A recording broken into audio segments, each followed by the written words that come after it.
9 судии сами ќе одлучуваат дали ќе се изземат од спорната седница на која ќе се одлучува за решение поврзано со нивното разрешување. Од судот денеска ја одговорија на антикорупцијската комисија која се закани дека ќе бара одговорност ако судиите гласаат сами за себе. Од судот на антикорупционерите им напишаат дека и досега секогаш се изземале, кога имало и најмали сомнежи за нивната непристрасност.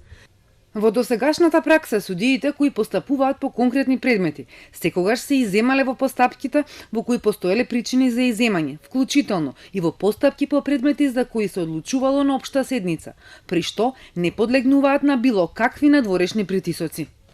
За 9 врховни суди веќе има отворено постапка за разрешување во судскиот совет. Од друга страна пак токму Врховниот суд е исправен пред предизвикот да одлучува дали судскиот совет ќе работи по стар или по нов закон, токму за предметите во кои ќе се одлучува за разрешувањата.